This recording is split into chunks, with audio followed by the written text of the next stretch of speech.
appreciate it. Great job as always. I'll let you go now. I want to bring in my guest for this hour, trial attorney Rachel Fiset. Rachel, great to see you. Thank you so much for joining me tonight on the show. Truly appreciate it. And first and foremost, let me just get your reaction to this verdict, not only the verdict itself, but also the speed with which it came.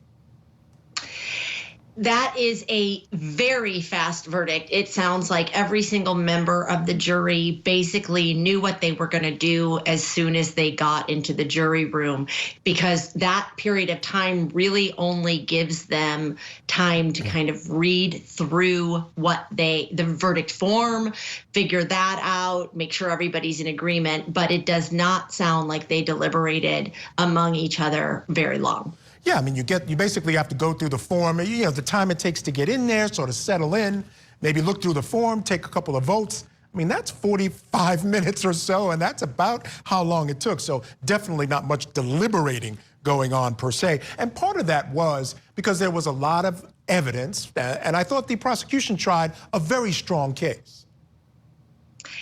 Right. The prosecution tried a very strong case, and a videotape is just, it brings it home for the prosecution.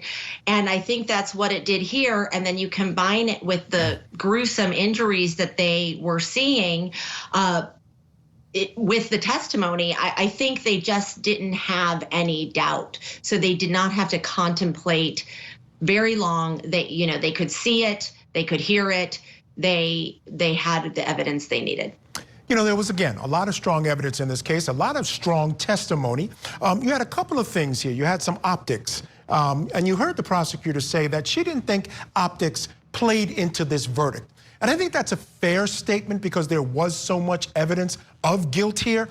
But I always feel like optics always play a role. I want to get your thoughts on that. This idea, that there was one side and sort of, two groups of people, two different sides of the tracks, I'll just say it that way. And that was clear to me. It was something that jumped out at me as I watched this trial. I wonder if you felt the same way, that these optics, while may not have been dispositive of the issue, they certainly play a role in cases like this. There's no doubt that those optics play a role. And I thought it was interesting that she blanketly denied it.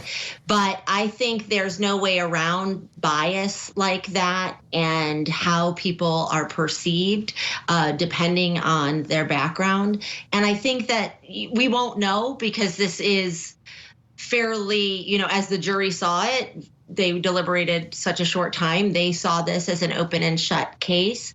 But maybe had they all been from a similar background and the optics would have been different, maybe this wouldn't have been so quickly decided, even if decided the same.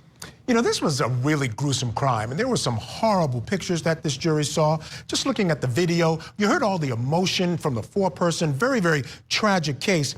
Do you have any thoughts on why you think the prosecutors didn't go for life without parole in this case? They certainly could have gotten it, I thought. I thought it was a type of case that you could certainly want to go for that type of sentence. Any ideas on why they didn't choose to do that in this case?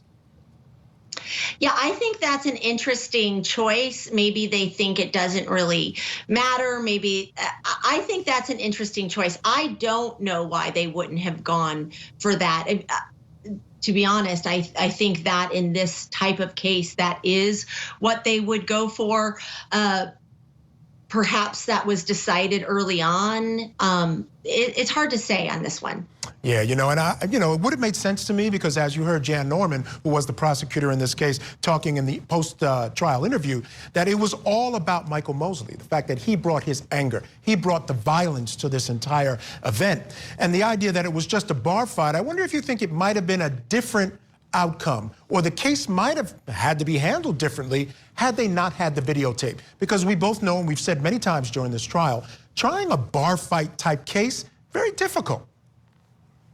Right. So you have a genuine self-defense argument in almost every fight case. So that would have come across, I think, more clearly in an instance where you don't have a video to kind of back up what the prosecution is saying. So I absolutely think if you're creating a scene of chaos and the jury can't see it, you have a different case. And to me, that might be, you're not seeking such high punishment in it where you have a genuine claim of self-defense, which he made, but the jury completely disagreed. Yeah, I agree. And I think this is one that might have pled out for a lesser charge, or even if they decided to take it to trial, it might have been much more difficult without that video.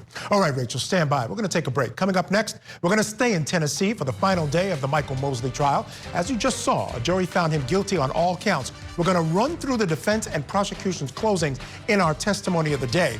And then later in our Talkback segment, a Tennessee nurse was convicted after a deadly medication mix-up.